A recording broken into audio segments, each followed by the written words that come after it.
Candid candles. All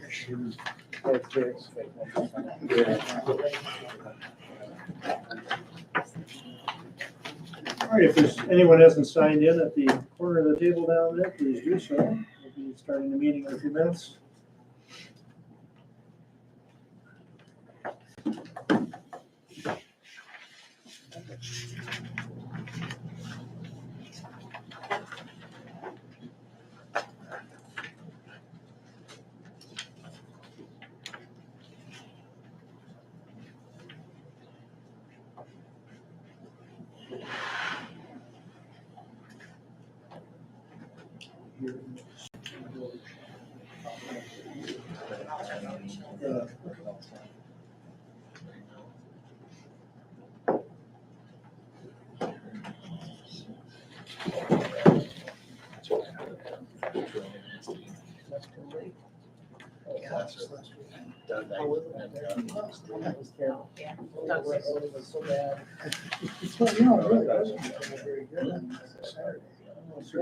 Was it rainy?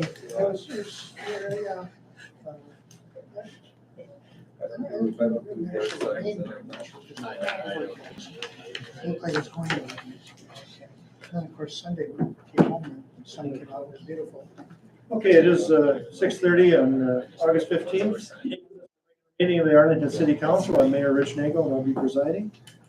I'll call the meeting to order and would you please join me at the Pledge of Allegiance. I pledge Allegiance to the flag of the United States of America and to the republic for which it stands, one nation, under God, indivisible, with liberty and justice for all. Thank you and welcome again, everyone. We'll have a roll call. Councilmember Morgan. Here. Councilmember Batchor. Here. Councilmember Sharpie. Here. Councilmember Thomas. Here. Councilmember Meyer. Here. All the members are present. Also at the table, on my left, City Administrator Newsom, and my right, City Attorney Arneson. With that out of the way, it is 6:30 and we will open up the public hearing on establishment of tax increment financing district number 1-4 within municipal development district number 1. City Administrator Newsom. I'm going to turn it over to Shannon Sweeney. All right, thank you. Good evening, Mayor and members of the council. Shannon Sweeney with David Brown Associates. A couple months ago, the city council set about the process to create a tax increment financing district on property within the community.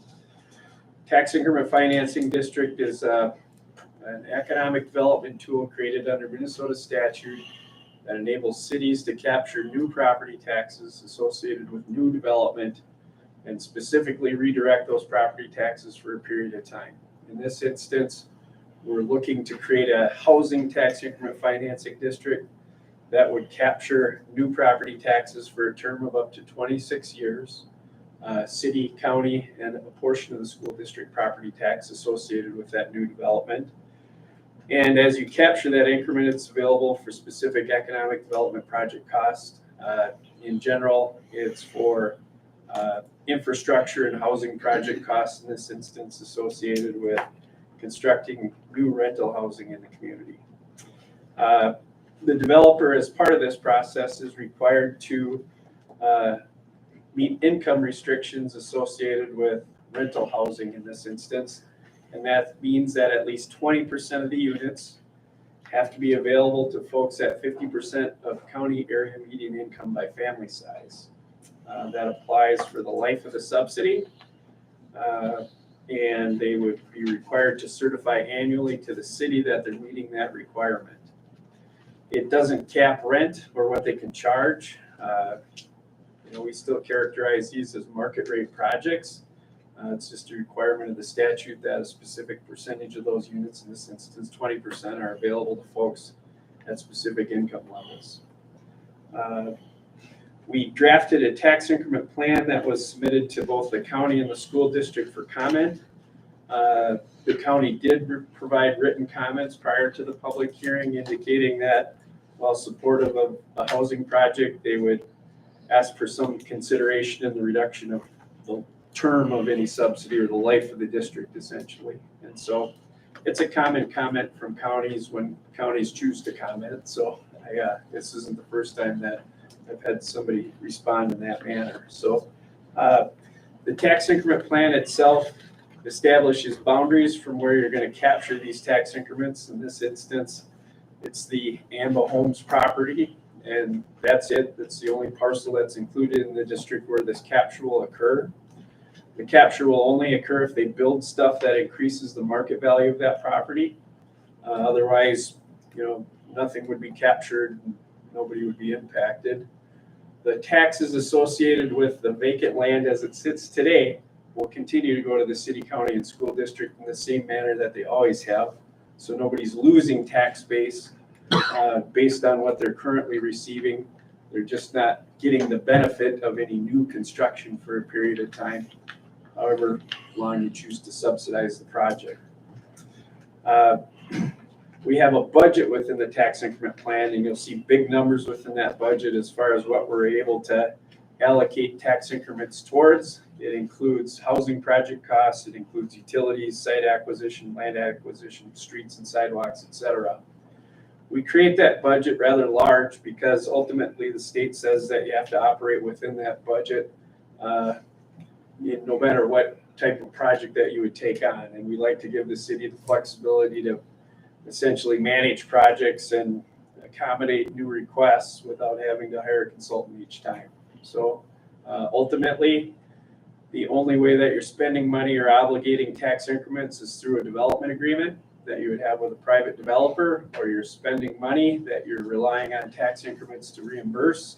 But ultimately, that's an additional decision that the city council has to make in order for you to incur costs that you're intending to pay with tax increments. We do have a resolution for consideration by the council following the public hearing. It provides for the adoption of the TIF plan, and it authorizes execution of a development agreement or a tax increment financing agreement with Amba Homes of Arlington. That provides for 26 years of reimbursement if specific conditions are satisfied through their development process. One being that they have to substantially complete construction of public infrastructure by the end of 2023.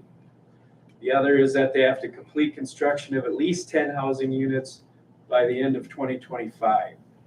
Those are performance measures that, with discussion with your bond council, have determined would be appropriate to ensure that at least they're meeting some minimum performance measures before we're tied into this for the long term. So if they don't have, if they don't complete construction of the public improvements, which the city would like to see, and if they don't construct at least 10 housing units, they would be in default of the contract and you'd be able to cancel that agreement. So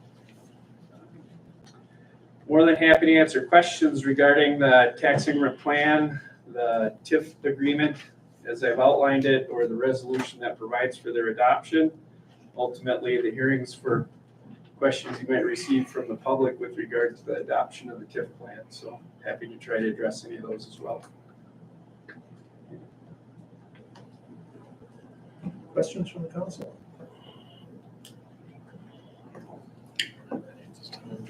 Explained it very well, thank you. Yeah, it's definitely been covered well, and we've talked about it a lot in the past meetings and what impact it would have on the building of housing for the communities. Thank you. This time, is there anyone else wish to speak in regard to this project or the TIF proposal? Yes, Yep, I can. yeah, come on up. Hey, everybody. My name is Christian Leopold. I'm a Sioux County Commissioner. As you've received our letter already, just saying, that we're in support of it. I think growth like this is the best way to help bring down some of the costs associated with, just operating the county budget. So we're excited to see some proactive approaches to it. One ask of the county is to submit any costs that we might foresee related to road infrastructure connected with this.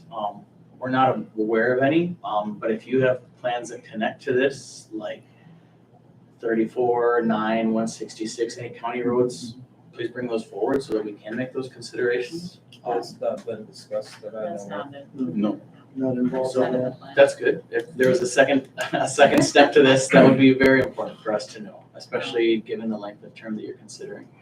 And, you know, the comment about considerations to the duration of the proposed, you know, potentially being shorter, I think a lot of that just comes from the perspective of, yes, we're not losing any tax base, but we are increasing users, of course, to the public services like County Public Health and Human Services, Sheriff's Department, and all that the county provides. And there isn't, for that whole duration, the county isn't recouping any of the costs for the increased users of that. So try to find that fine line between what it takes to get a project like this done, but hopefully nothing in excess, because we do have pretty high tax rates, extremely high tax rates already. And hopefully growth can help reduce that.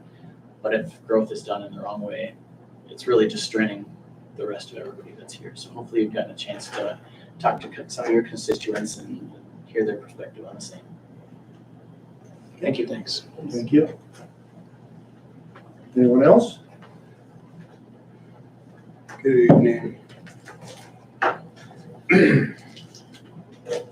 Let's put some notes in the phone here. So.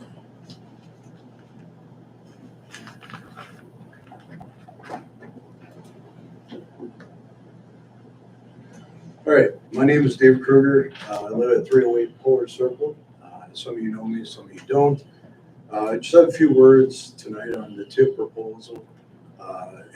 First of all, I want to thank and commend everyone on this board, as well as EDA and my colleague, Shannon Sweeney, at looking at TIF. So TIF is a tool that's often used for housing, for redevelopment, and new development. So myself, I've been involved in economic development, city government, consulting on TIF and other portions. Usually you hire somebody like Shannon Sweeney, David John Associates, to do the actual work on TIF. I do front-end consulting on TIF. So I just want to put out there that, you know, in my 25-year career, I've probably looked at 20 to 25 of these. And so again, I'm pro-economic development, I'm pro-development, and I'm pro-Arlington in that sense. Okay. But I want to just take a minute to think about a few things here. So you know, there's a neighbor or two here of mine today, but most did not come. Most don't really understand TIF. They, you know, whatever. But I'm speaking for myself and a few other members of that. So essentially, from talking with people, the plat itself, as you know, really don't have an issue with the layout, design, etc. Number two, don't really necessarily have a problem with tax increment financing. And three, don't necessarily have a problem with rentals in general. Now, if you think about it from these terms, that a lot of people are NIMBYs, and you might have heard about this before, right? Not in my backyard. I would say most of us are not NIMBYs, we're SIMBYs. Some in our backyard, some. Okay. And so what does that mean? That is a balance of both single family owner occupied and rentals mixed in a development. So this particular development would be all rental, which is not necessarily a fit for those of us who live in owner occupied single family housing on the same block. It's also rear loaded, not front loaded. So all by the racetrack, the rentals there are front loaded to leave, not rear loaded to leave. So it puts a burdensome situation there, as well as I mentioned in planning zoning with traffic and so on and so forth, right? It also doesn't quite meet the normal neighborhood conditions, standards that we have liked and would like to continue. So again, we're not against rental, just not all rental. So you know, it's a little excessive. We're looking for more of a balance. So when you look at the housing study does talk about the need for workforce housing. It does talk about other items. However, it doesn't specify how many So as an incentive, how many do you do? It doesn't say 10, 20, 50, 80, 100. Other parts of the study do recommend single-family housing and whatnot, how many you should do. So it's speculative in a sense, right? And so your incentive in this case is financing speculative situations, not necessarily viewed as scientific or in any case been studied in that manner. So is it unusual? Not necessarily, but from a TIF standpoint, generally I'd want to know a little more about the research and so forth. The 2018 housing study did not specify that. Now I think there's an ask for an update of that study. That should probably be done to really know. So, I think what we're looking for is an example maybe that the single family homes there be owner occupied and the twin homes be rented. Now, a developer can make a decision whether or not he wants to do that, but it's up to this board to decide what incentive you want to give. So you can say, we're only going to support the rental side and give 50% of the TIF because that's what we want to do. You can give 100% of TIF and say we want it for owner occupied housing, workforce housing, and rental. But it's your incentive. You dictate how the incentive goes back to the developer. So, I don't mean to cut you off. So this one is maybe a little different than what you're accustomed to. So the individual already purchased the land themselves, so they're invested in the land. Yes. The tax base is going to be covering the cost for the infrastructure. Yes.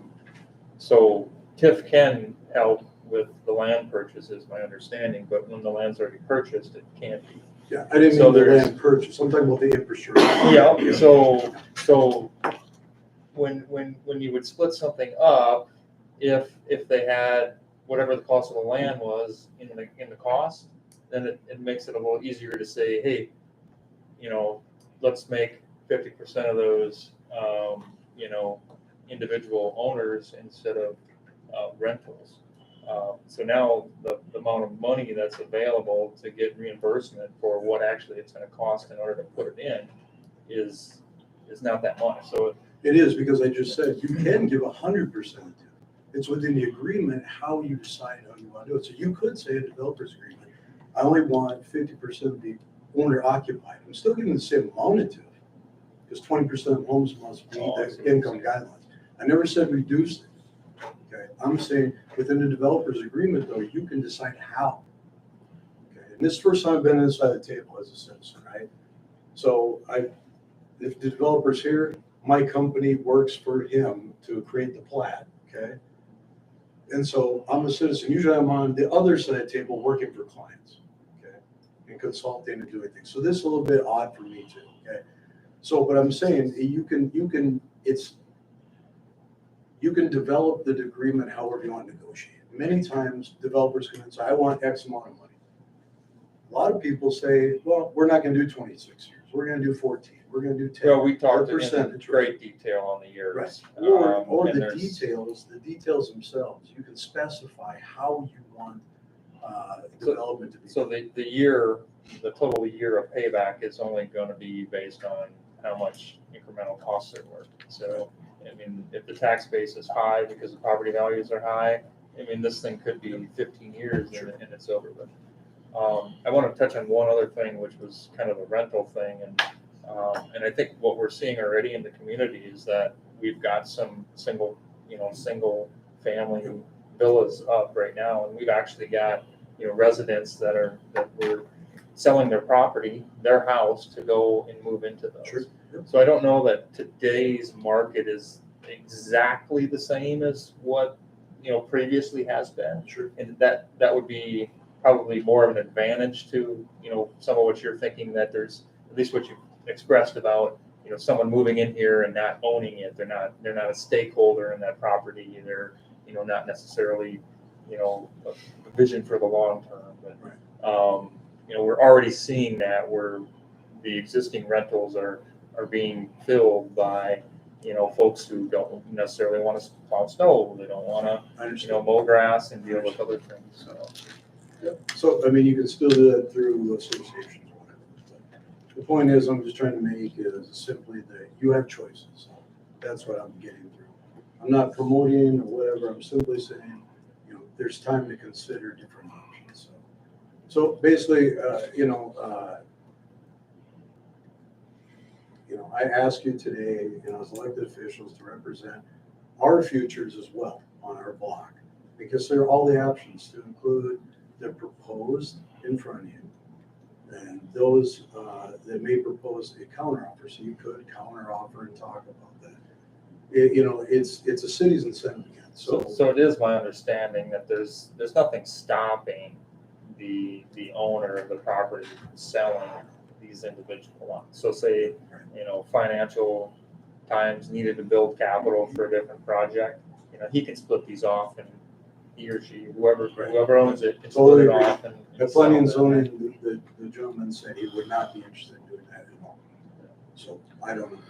So I'm just telling you what I've heard, and I'm just expressing how I feel. I'm not saying one's right or one's wrong, simply saying that it's a burdensome situation on our block because of that. So the council must ask itself, what are we incentivizing? Why are we incentivizing? And does it fit the goal and the mission and the current neighborhood that we reside in today? So will the Polar Circle homes that are now the owners, will they benefit from this incentive? Is there a benefit to us as homeowners, or will it be a detractor when we go to sell our properties? So, this committee, this council, these are your elected officials, you can decide what's best, right? And we're putting our judgment and faith in you to do the right thing. So nothing I say or nothing I will do will change that. That's up to you and your value system as individual. So it's up to you to decide what is the balance of our city, the people who live there currently, the incentives and goals you want to achieve, and is all or nothing the game you want to play, or as the housing study says, a variety of areas for rental. And mostly the housing study says 1-bedroom dwellings are needed, under $25,000 average salary, very low and low income. It did say other factors, but it's speculative. There's no actual concrete evidence. So anyway, I said my piece. Thank you for your time. If you have any questions for me, I'll get back to you. Thank you. Anyone else wish to speak?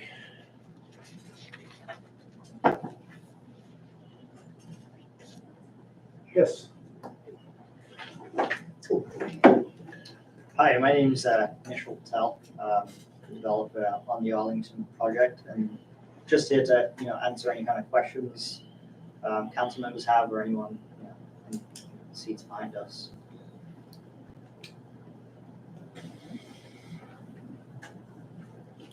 I'm good. I don't have any, but you've answered them already. Maybe any questions on the plats or any of the infrastructure stuff the engineers have gone over?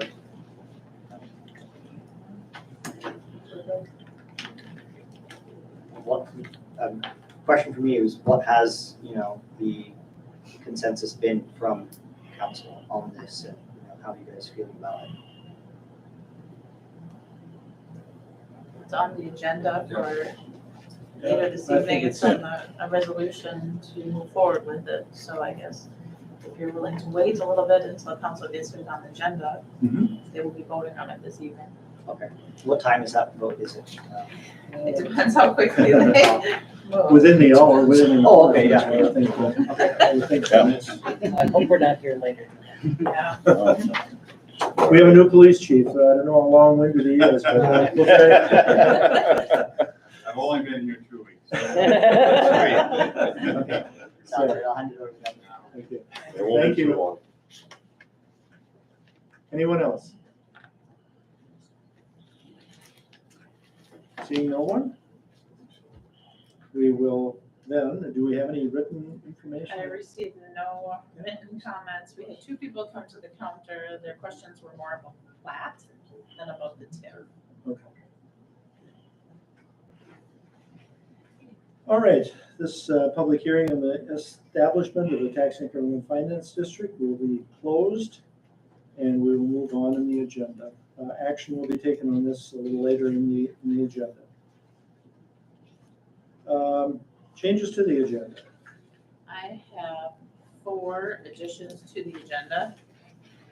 Under the fire department's report, I would like to add approve or deny a bid for the helmets. We have 2 quotes, one from Municipal Emergency Services for $11,550. It's in front of all of you. And another one from Hyman Fire Equipment for $10,830. So we'll be asking council to approve that bid this evening, which we'll go over when the chief comes up. I also wanted to add under communications, that there is a letter from Overham Law regarding Northland Drying, some updates at Northland Drying. A copy of that is in front of everyone and included up for the public. Where does that go again? That goes under communications. Okay, okay.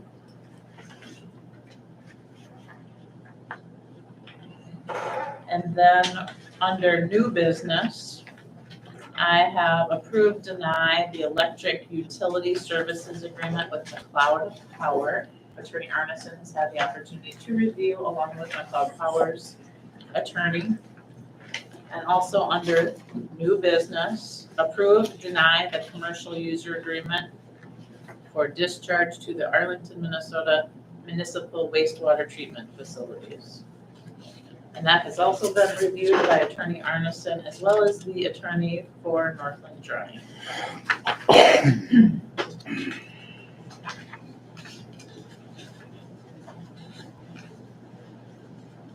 Are there any more changes than any? I was gonna make a motion to approve if Okay. we were ready for that. Go ahead. Motion to approve the agenda. As amended. Second.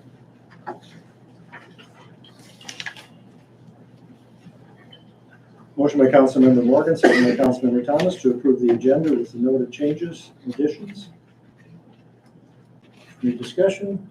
Hearing none, all in favor say aye. Aye. Opposed, no. Motion carried. Addressing the council. Is there anyone who wishes to address the council this evening? This is a chance to speak to the council. Not any that I can see, so that will be moved on to consent agenda. Item 6, consent agenda this evening consists of the following. A, approval of the bills.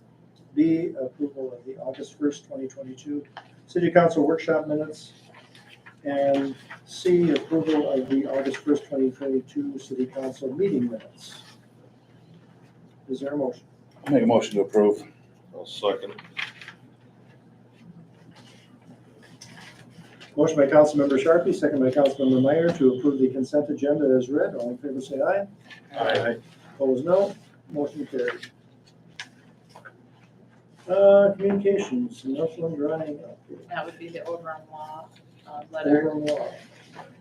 It's just an update on basically the discussion that's been happening, maybe an update on the meeting between the mayor, myself, Attorney Arneson, and their attorney, and basically what they have been doing.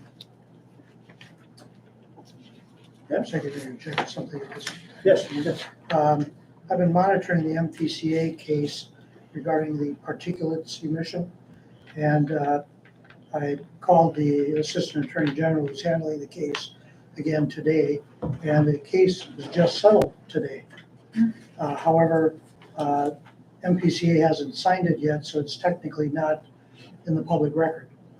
He promised that as soon as it is signed, he'll send me a copy and I'll share it with the council. But he said in kind of summary that MPCA feels that Northland Drying has presented a plan which is satisfactory to the MPCA to avoid future particulate emissions. So that's the update. I would say that's positive news. Yes. All right, anything else in that regard? I just want to add with Northland, I think it's up to them. They need to repair their image with the community more than anything now. You know, whether they instead of keep fixing these issues, but the biggest thing is their image. So that would be, next time anybody talks to Northland, that'd be the next thing they need to work on. Good point. Anything else? Okay, move along to item 7, Fire Department report. Chief McIntyre. Good evening. Good evening, everyone. So I can start out, the other night we were gonna use our engine 2. We had some issues with it. There was a solenoid on it, and they found out, called EES to come out. They found a solenoid that was bad, so they fixed that, so we got that up and running again. I stopped up before, Amy and I signed off on the DNR grant I got. I sent that in when I went home before, keep that working so we can get the money sent out for that. I filled out the grant for the new helmets we'd like to order. There was money put away, but this would help out, pay for some of them. So I got the 2 estimates for you guys from the 2 companies. Does the grant have to be enabled before we make payment or order? Right. Yeah. So So that's you, why if we approve something tonight, you would hold off, or are we gonna wait to approve it? I'd like to get it approved tonight so we can, hopefully they can get the grant part back, get the money back ASAP. That's kind of the way it was worded, so. But, I just don't want to see another price increase on the helmets. We've been waiting there for quite a while. And they've had a price increase on them already this year, so I hate to see it happen again. What happens to the old helmets? Do they get tossed, or can you donate them somewhere to people? We would donate them. Usually Casey Stotts, the fire marshal in Hutchinson, takes all the equipment and donates it to a less fortunate department somewhere. Right. Okay. So I'll keep a few of them around for the guys that take them when they go through their school for training, because they tend to mark them up pretty bad and stuff there, so. Okay. But, there was money put away aside for them already, so. Hopefully it won't take too long to get this grant money back for it. How big is the grant? It was a $5,000 match. I got 5,000, so. There was, I think, 12 put away for it. Yeah, I'm just thinking like if that's a week and if we've already ordered them, would it jeopardize? I got 30 days on the estimates for us, so. I guess. But they're both the same helmets, same style, same everything. They're the same thing we got now. I did have them bring out 2 different styles for the guys to look at. The 2 different styles were a heavier helmet. One had the goggle part went up inside the helmet, but the guys didn't like kind of tripping them down, and then they rested on your nose, so they didn't like that too well. So they just wanted to stay with the same thing we have now, more user friendly and whatnot. We would have had to buy flashlights and kits to put them on the side of the helmet, but the other ones were these got a LED light and a little red light mounted right on the back of them right away. So it's kind of nice.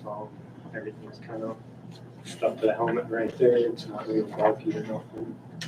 And the guys are used to using them. So. Okay, we have 2 bids in front of us, and as we'll take care of that right now, and then we can finish up after we decide on that. One is for $11,550 to Municipal Emergency Services, and the other to Hyman Fire Equipment for $10,830. I would like to make a motion to make the payment on the maybe the last day of the 30 days. Okay. If possible, if that's a business day. Okay, so noted. Second. Are you making the motion? That was my motion. That was your motion? Yeah. Okay, second, but. That was for this one. Hyman. It's it's the cheaper one, right? Yes, yes. I was gonna say, this is the one. Yeah, Doug had showed us the helmets. Okay, motion by Councilmember Morgan, second by Councilmember Batchor to approve the bid of Hyman Fire Equipment for new helmets, 30 new helmets amounting to $10,830. The date of payment has been noted by the city administrator. Is there any further discussion? If not, all in favor say aye. Aye. Opposed, no. Motion carried. Thank you. Okay, anything else? Doug?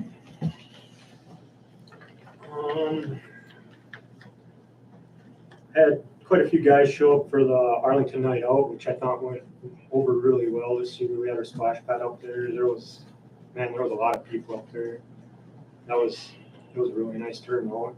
I was really happy to see that. We did some work out at the fair. Had some guys working out there. That was kind of nice to see a group of guys coming out there. We tested our hose on our engine 2 and our tanker 2. We got that all done. No defects. All the hose is good. Next drill at the end of the month, we'll be doing our other engine. Hopefully, we have the same outcome there. We did an anhydrous ammonia drill last Wednesday, which was a nice refresher for everybody and a couple of the new guys that had never been through nothing like that before. So co-op donated the anhydrous and let us do it out there. So that was a fun drill for us. And I guess the last thing, we met with Dave and Joe for the SOG thing. And I did do some digging. I found stuff back in 2015. So we'll have to get together again and get that hashed out. But that's all I'm going to say about that for tonight. Perfect. That's all I got. All right. You guys got any other questions? Or Anything for Doug? No, but I think it goes to mention that Friday night, our fire department rescued a 13-year-old girl that was lost in the woods by Henderson. Yeah, so we got paged out at about 11:30 for missing minor child. If the guys wanted to go down and help out, we did. It turned out really well. My guys did a really good job of going out and finding her. She was really happy when they found her, and so were her parents and that. And everything turned out well, and that was a really nice call the way it ended. So I was really happy with the guys. That's awesome. No, good. Great news. So Great job. Okay, thank you, Doug. all right, thank you. Item 8, Police Department report. Chief? Good evening, everybody. So obviously the July numbers, I didn't have a lot of impact on that. Year to date, year over year, so compared to last year versus this year, it was a call reduction of about 20%. But that is taking into effect that Jason's primarily been the only one on fully staffed all year long, and they were almost fully staffed last year to that time. So ultimately, Jason's done a really good job handling the call load virtually by himself. A couple of the other things that I've been really hammering is the evidence room, bringing it up to standard, BCA standards, and just what law enforcement standards are. It wasn't there. It's almost there, and another day I should have it there. It's a work in progress, and it's mainly getting rid of old stuff that does not need to take up our evidence lockers anymore. So by the end of the month, that should all be taken care of. Also, going back to National Night Out, like Fire Chief said, I thought it went really well. It was a good way for me to start, along with the fair. Got to meet a lot of people. It was nice seeing everybody. And like the Fire Chief said, it was an excellent turnout. I was very impressed how well it was run as well. It went really well. I am going through the hiring process with one person. I'm almost complete with the background check. I've had very quick responses from prior employment, so that's made it go really fast. He's also a part-time cop in 2 different departments, so that also makes the process go a little faster. So does anybody have any questions for me at this point? Well, that's all I have for you. Okay, Thank you. thank you. Perfect report. All right, item 9, July planning and zoning report. Phil Mangus? How's everyone doing? Good. Okay, So just to get obviously, as you see, there's two things that we need to address, but pivoting from that, we'll just talk about P&Z real quick. There's not much to update, planning and zoning wise, permits, a little bit of slow, getting a few here and there. Committee wise, we're still working on the zoning, code, so nothing really exciting right there. Now moving on to the two motions that I've requested. Now, my question to you guys is, I know that in the packets that there's also been amendments that I've made to these two codes as well. Would you guys like to go over them, or do you just want to focus on the motions? So I can briefly go over the amendments that I requested, because we will have the first reading next meeting.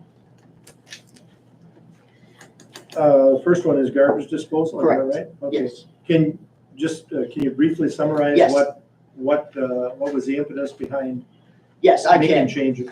So for garbage disposal, looking through it, I noticed that we do have enforcement and stuff for it. However, we don't have any, like, a proper way to enforce it. So therefore, I created pretty much a consent form for dumpsters, because if you look at our chapter, we only release 3 licenses for dumpsters. For garbage, which they're the only ones to allow that you can get dumpsters from. So, and there needs to be some inspection towards it. So I figured to make it easier for us, I treated it like a right of way and everything. I created this form that they could sign off on, i.e. the leasers or the property owner. And then I would go out and do the inspections, and if it doesn't meet certain requirements, everything, I would bring it to you guys for denial and all that. So that's pretty much where it stands for right there. And the only real changes I made was just creating minor language to incorporate the dumpsters into our regulations and our inspections. Because particularly, the reason why I thought this is for dumpsters on the right of way, if they're within the line of sight that we determine as 25 foot, based on everything, there's really no proper way for us to enforce it without having an actual permit or consent form. So is this for somebody's remodeling their house and need a dumpster in front of their house? Yes. They need to get a permit for it? Well, when I say permit, we're not charging them a fee for it. It's just more or less they need to fill this out. So if they are getting a dumpster, they will fill this out. I can go out and see where the dumpster is on the property and make sure that it's meeting our regulations. So I would recommend that we don't do a charge for it, because we already do charges for the licenses. So it's just more or less to pretty much cross our T's, dot our I's when it comes to regulation. Do we have examples where this has been a problem in the past? I do not right now, but I'm trying to prevent something like that, because based on our code, I was going off our codes.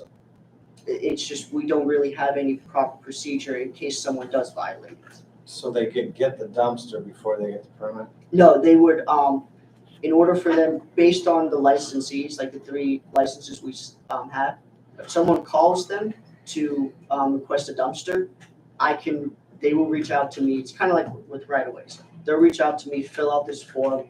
I will sign off on it. I'll go out and inspect where they're going to put the dumpster and stuff based on the proposal. I'll sign off on it, and they'll be good to go. They could already have the dumpster out there. So let's say someone requested a dumpster, and then the company, whatever the 3 licensees, filled this out, let me know, hey, we have a dumpster out here. All right, I'm like, okay, I'll go out and inspect it, and if it meets all our requirements based on our code, I'll sign off. I'm just looking at if it's construction and someone's gonna start construction, they're ordering a dumpster, how much time does this add to them to get their dumpster? Well, they could have, as long as they file for it, the way I look at it is based on how I do fence inspections. They could have the dumpster already there, as long as there might need to be a grace period where, like, say they have the dumpster within 5 days or maybe 10 days.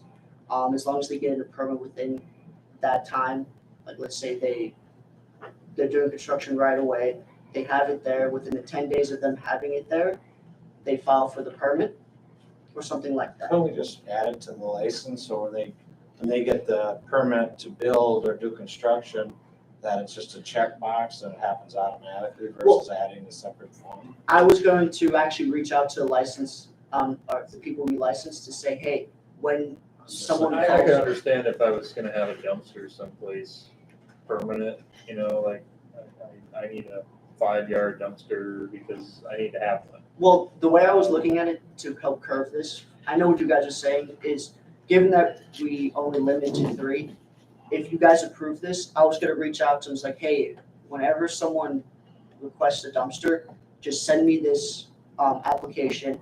When the dumpster is there, let me know. I'll go out and inspect it. As long as it meets our standards, we're good to go.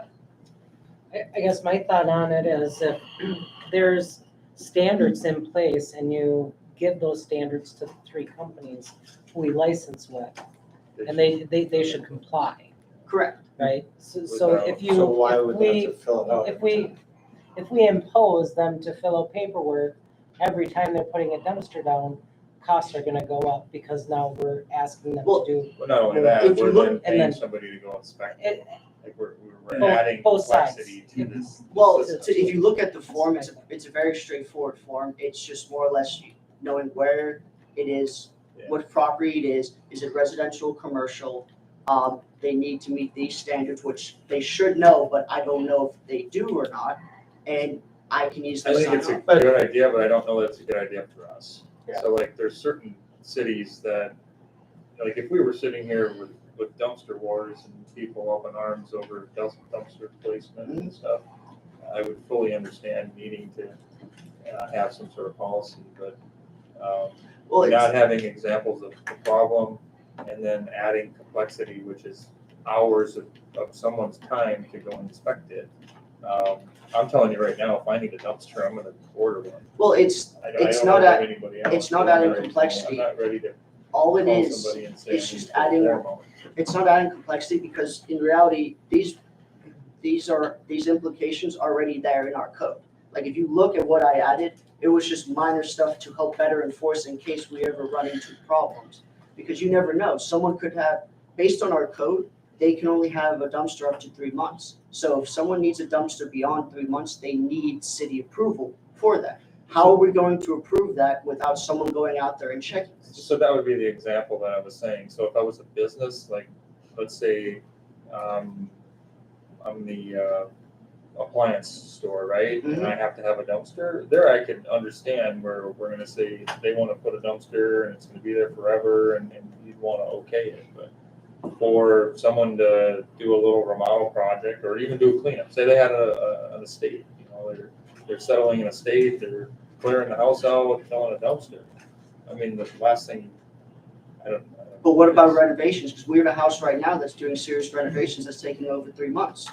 And he has a dumpster there on his property it's not good, it's not causing any issues, but it's not meeting our city, our chapter 21 criteria, which is they can't have it beyond 3 months without Why city is that? approval. This is based on the way our code is. It's written in the code, basically, That's what I'm saying. what he's adding, and I'm just looking at, Now I think we need to go back to the drawing board on the code, because, I mean, I remodeled the house for 2 years, I had a dumpster for 2 years. Right, which is fine, if you need to. Not according to that code. Well, no, you can have a dumpster for 2 years.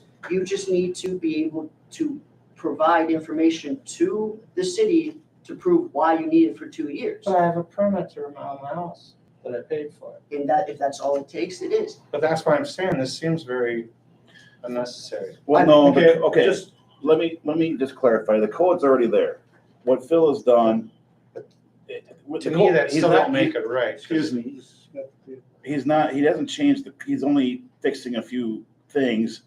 One of the things though that I see that was changed, and I'm assuming this is an addition, license requirements, and so, the company owning or emptying the dumpster within the city limits must be licensed to operate within the city limits of one of our 3. And the company or the property owner must file for a dumpster permit. Is that, so you've added a permit to this, is basically what you Well, did, or was there yes. already a permit? No, there isn't, because if, let's say they're not meeting the city chapter, this council has the right to remove that dumpster based on denial, but we don't have there's no way for us to do that if we don't have any type of permitting process for it. This is why I created the chapter 32 permitting process, because in order for someone, if someone was doing work and they don't get a proper permit for it, legally speaking, if there's nothing that we have laying out, we can't go after them. So if someone has a dumpster right now and it's not meeting our city chapter code, we can't do anything because we don't have, how are we going to properly enforce it without proper So we- documentation? Yeah, so we have the code, but we have nothing for them to sign off on. Is there another way that? Yeah, why can't you just applies put a that check, when they buy it, why can't you just put a agree? checkbox on the permit when you go to apply for a permit to do the remodeling that says, I'm gonna use the dumpster?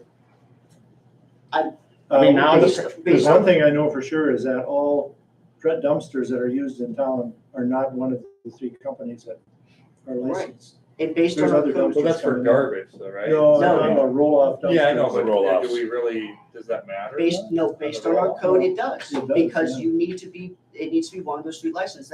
This is what To I'm me- saying. I'm to- not trying To to me, create this a bigger is issue. an example of too many rules where I don't see the need. I don't see the need to have a dumpster place. Does the council wish to move ahead with this or table it for? Table.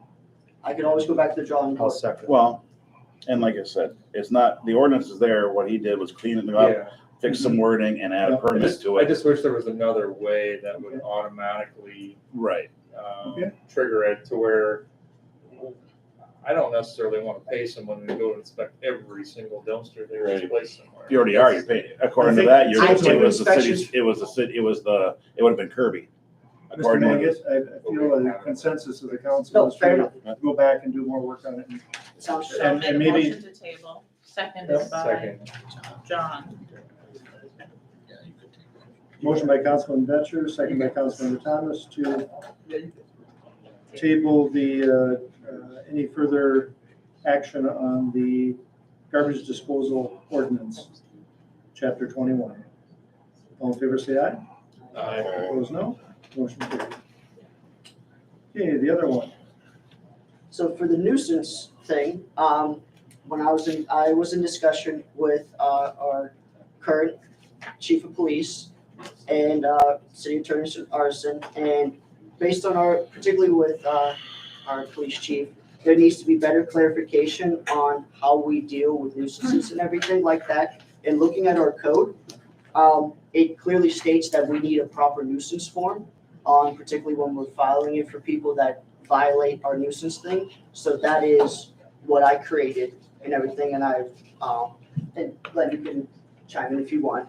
I created something and presented it to So that's something the city would fill out and then hand to the resident the, to say. you're- police department board. Police Yeah. department will take care of serving it. And that gives them time to make adjustments. Yes, and then if they don't comply within that amount of time, they get an administrative citation.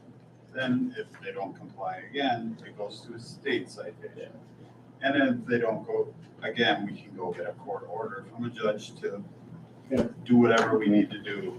I'll make a motion. to Depending approve on that. it, I like that one. it clarifies it. Second. Thank you. No problem, thank you. And to clarify, this is nothing new. No, it's just I've me. done at least 4 that I can think of over the years. And they were used for a while, and then we'd have a change to police chief or whatever, and they would fade away. So this is just updating what we've done in the past. I think it's nice to be able to say, hey, you're, It's easier for documentation for court purposes It just, to have a set standard. I like that step-by-step process. and it breaks down the steps into a 5-step process. And the chief is right, the court wants to see these. The court wants to be shown that we've gone through administrative steps first before we involve the criminal court system. Motion by Councilmember Morgan, second by Councilmember Batchor to approve the notice of violation of nuisance violation, City Code Chapter 6, proposed by Planning and Zoning Administrator Mangus. All in favor, say aye. Aye. Opposed, no. Motion carried. Anything else? Please, God, there mustn't be anything else. No, that was all, sorry. That's all right. Item 10, revenue and expenditure investment reports. Those are included in your packet. You'll see the revenue summary. We're at 76.41%. Don't get too excited. That is because the bond money for the water treatment plant is in there. That's why it looks like our revenue is so high. Expenditures are at 58.7%. That's spot on where it should be at the end of July. Thank you to all the department heads. They do a very good job keeping track of their budgets. It's one thing I noticed since becoming city administrator. These department heads stick to their budgets, so thank you to all the department heads. You can also see our CDs, our investments. You can see where they are sitting. Interest rates are starting to go up again a little. I was able to get a couple of those recently here at over 3% even. Oh, wow. Mhm. All right. Any questions on the revenue and expense investment reports? Okay, move on to ordinances and resolutions. Number 11, resolution 49-2022, resolution accepting a donation and designating its use. That is $3,000 from David G. Check to go to the Arlington Ambulance Fund. Introduce resolution 49-2022, resolution accepting a donation and designating its use. Second.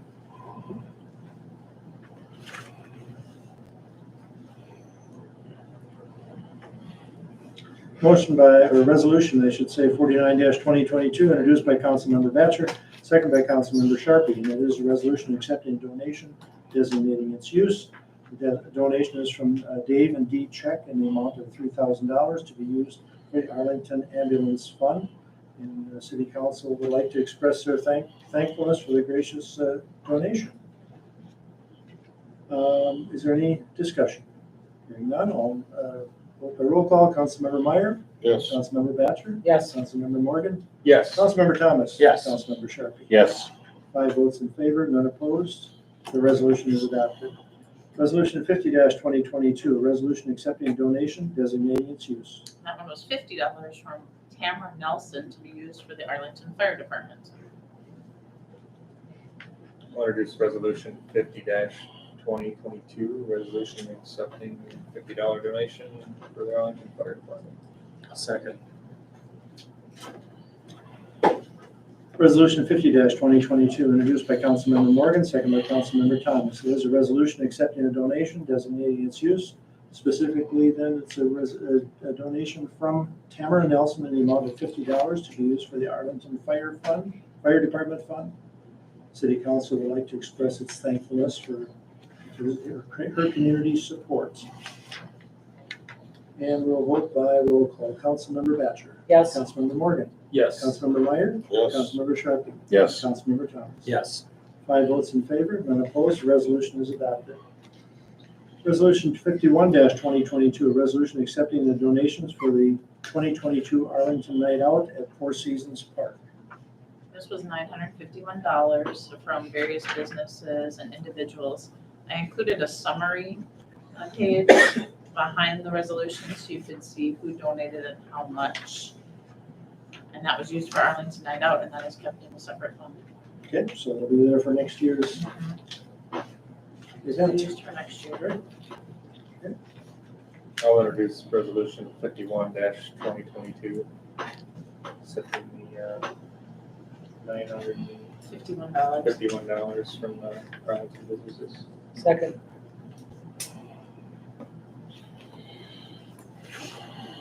Resolution 51-2022, introduced by Councilmember Morgan, second by Councilmember Batchor. And it is a resolution accepting a donation for the 2022 Arlington Night Out at Four Seasons Park in the amount of $951 from various businesses and individuals and residents of the city of Arlington.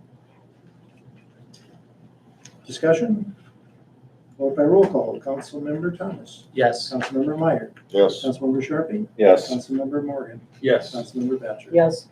5 votes in favor, none opposed, the resolution is adopted.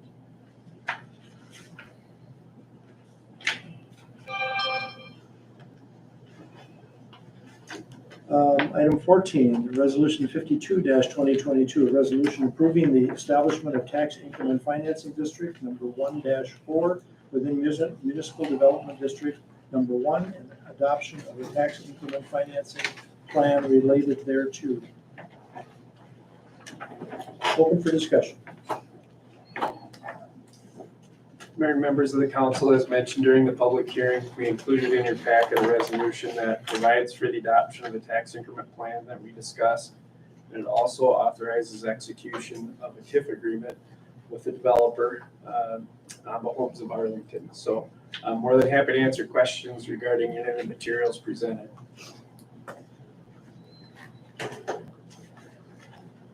Questions for, I think we spent a lot of time on this already, getting lots of information, so I'll introduce resolution 52-2022, a resolution approving the establishment of a tax increment financing district number, and so on. I'll second.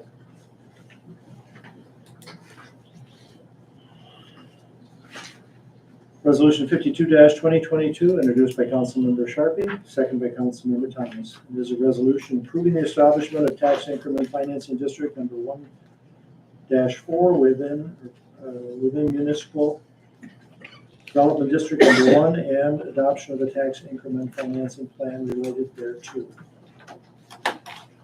Discussion. Mr. Kruger had some comments regarding some flexibility that the council would have in the developer's agreement. Would someone more knowledgeable than me on that care to comment? I think it was something that discussed earlier and it wasn't on the table. Is that a separate document or is that a? And I feel like, the question is do we get a development or do we not? And that's kind of where we're at. I do understand a lot of the concerns raised, but I'm also not necessarily feeling that they're going to be as prevalent as maybe they once had, based on the design that's been presented for how the structures would be, the dollar value that they'd be worth. I think if it was low entry level renter type stuff, that maybe that would be different, but this isn't necessarily that. And we've had a large demand for this type of property, so the year span is also, we've covered that several different times. I mean, initially I was dead set against that, and I think that I really feel we're gonna get our money. The money's gonna come back, and it's not gonna last that long. So that would be why I would be advocating to keep moving forward. Any other comments?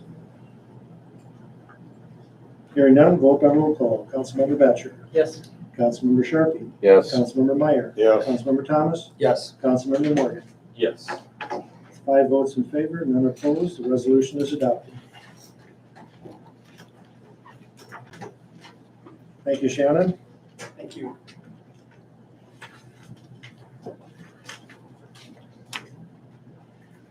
Moving on to new business, item 15, approve or deny pay request number 4 from Grider Construction in the amount of $30,827.50. We're up to pay request number 4. It says this pay request represents 15% of the work to be completed under this contract. I'll make a motion to approve the payment to Grinder Construction of $30,827.50. Second. Motion by Councilmember Morgan, second by Councilmember Batchor to approve the pay request number 4 from Grider Construction in the amount of $30,827.50. Discussion. Hearing none, all in favor say aye. Aye. Opposed, no. Motion carries.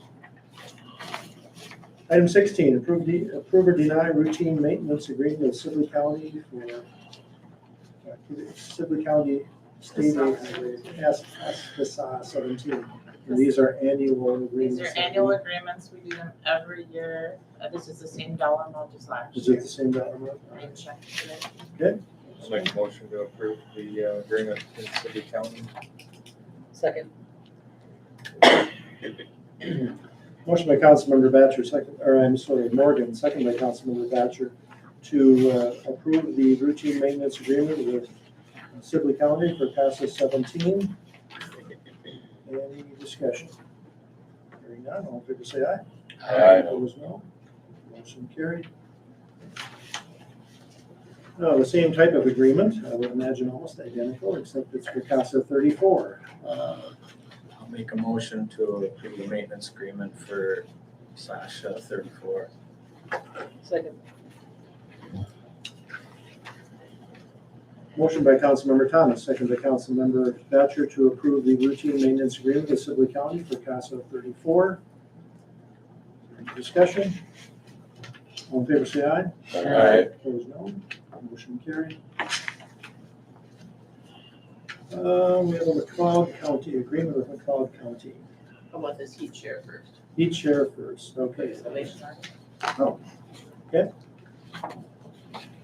This is one we also do annually, the agreement with the Salvation Army. Okay, I got you. Heat share Got is you. number Item 8. 18, yes. I'll make a motion to approve the each share program, Salvation Army. Second. Motion by Councilmember Morgan, second by Councilmember Thomas to approve the Salvation Army Heat Share Program agreement. All in favor say aye. Aye. Opposed, no. Motion carried. Now, McLeod County agreement. This is coming from the recommendation from our electric committee, our ad hoc committee, to reduce down our number of contracts we have for electrical, basically services. We were using MVEC, basically the liaison between the city and McLeod Power, and have realized that we do not need that. We're also using MVEC for engineering services, but McLeod Power is able to provide those services for us. So the recommendation of the ad hoc committee, which John is part of, was to go with one company, and we decided on McLeod Power. We actually met with both companies before making this decision. Ron, the CEO of McLeod Power, I can give him a call on my cell phone if you guys have any questions for him. He's available. We've been texting this evening. So if you'd like me to call him, if you have any questions about the agreement, otherwise Attorney Arneson did work on it with their attorney at McLeod Power. I'd like to make a motion to approve the agreement. I think that we got We burned have on one researched of this these well. last things. I'll second that. I think that makes sense. Second by Thomas. Correct. All right, regarding the electric utility service agreement, motion by Councilmember Morgan, second by Councilmember Thomas to approve this agreement, accept this agreement. Are there any discussion? Hearing none, all in favor say aye. Aye. Opposed, no. Motion carried. And then Northland discharge of wastewater. This agreement is between the city of Arlington and Northland Drying. Lee Ortloff from People Service and I sat down because I needed his help to figure out how much this would cost to pump out the pit. And Lee's recommendation was 20 times the rate of $3.75 per 1,000 gallons. And it's subject to annual review. This was reviewed by Lee Ortloff and I, sent back over to Northland Drying's attorney, who then sent it back over. Attorney Arneson also had the opportunity to look at it and receive feedback that Northland Drying's representative, Lee Olmscheid, would like this approved so that they can move forward with taking care of that pit. So that's why it was brought tonight. It was kind of decided today, it was finalized. My question is revolving around the annual agreement. So this is, it's a different kind of product than what we're used to. And maybe we have taken some, but if we start taking it and we're having issues processing it, is that annual agreement, is that a way for us to get out of it if it's a problem, or are we stuck with the 10 years that it's? Number 2, and talks about that it is to be reviewed annually, Ross. So I'm locating, The last page, it talks about annual review. Over the last page, the very last page. the very last page, I know it's in here somewhere. number 2. Oh, That's the rate On the schedule. attachment, that's the rate schedule. annual review, rate schedule for annual review. Because Councilmember Morgan's asking is, Let's just say hypothetically it was causing a major problem for us to process, and maybe it's, we're feeling confident that that's not gonna be the case, but if it was, and then now we were stuck with having to take care of it, and maybe there's costs that we weren't. My understanding was that Lee was gonna test this before they transferred it, pre-treated, so it would not Did create test it problems. already. He did, but Oh, right here. 415, the city has the right to temporarily suspend flow to the sanitary sewer system. okay. If there's a It is problem. in there if there's. That's all, I'm good with that. I just wanted to. We were getting stuff that we couldn't handle, or it became a problem. in pre-treating, to my understanding, was just simply diluting it with water. It could be that, or Yeah, it could be. I mean, there's no simple. chemicals involved, it's So, pre-treating, It's gonna dilute itself. diluting Yeah, it so they okay, can, well, treat it. I'll make a motion to approve the Northland Giant agreement with the city of Arlington. I'll second it.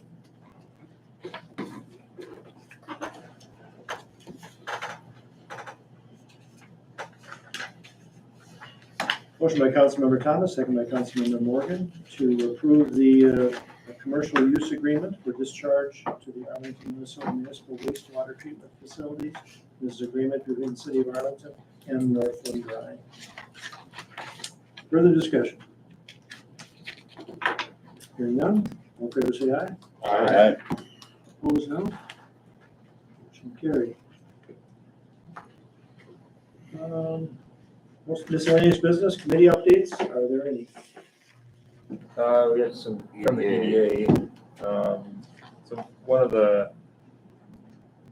there was a question about how many full-time employees at is it the TSE building, I believe? TSE. And so there's actually, my notes say there's 12 full-time and 13 part-time, so they're fully meeting the qualifications. So 25 people working out of that building. And then 72 people working at Data Metacrat. I mean, it sounds like maybe 2 businesses, so I mean, that's a large group for this area, and it sounded like there was there only like 12 people that ended up About actually, 16. or 16 16 that that ended up. came from, so a lot of them are all local Yeah, people working for Data, so that's good, and they're gonna grow. And they're still hiring. Yeah, they're still hiring. the 2018 housing study was discussed, and for right now, we're going to continue on using that. That was the recommendation of the committee.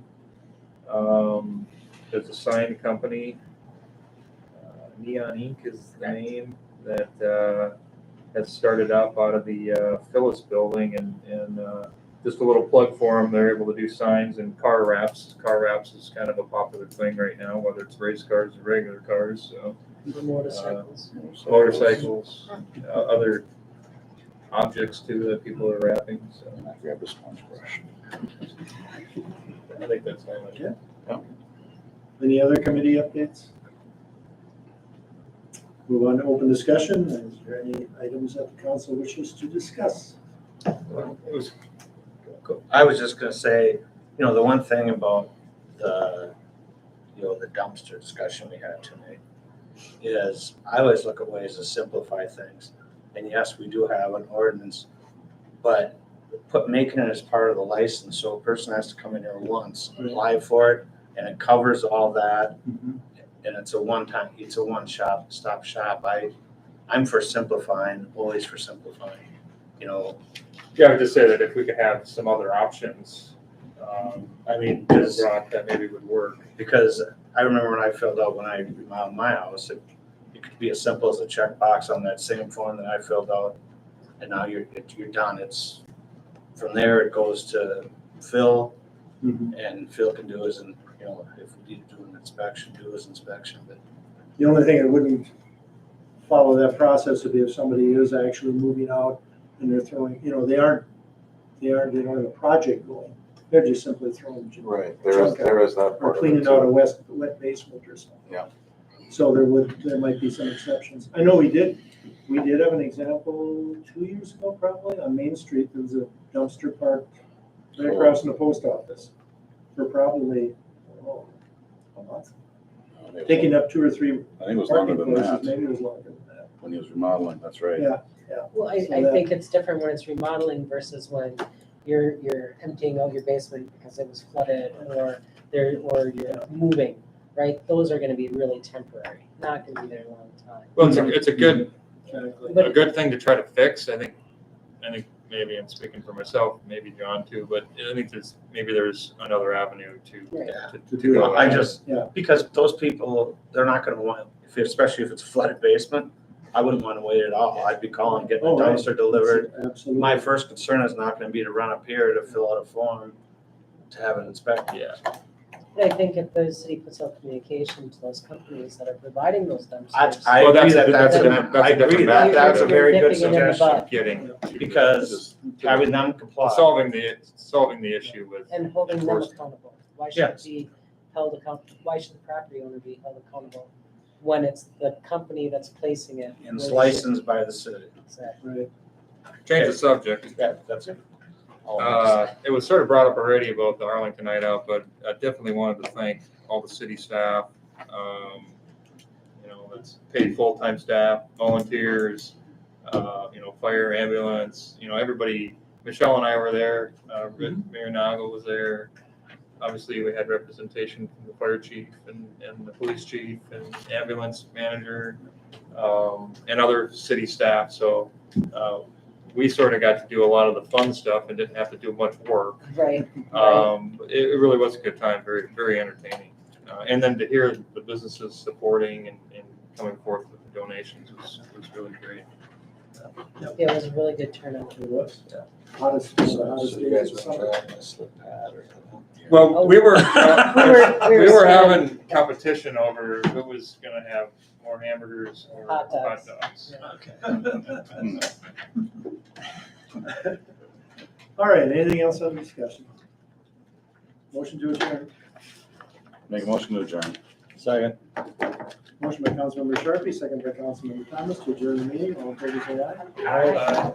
Opposed, no. Meeting adjourned 7:46. And your phone made it through. Oh, yeah. Oh, Oh, yeah. That's, yeah. That was a good job. You're welcome.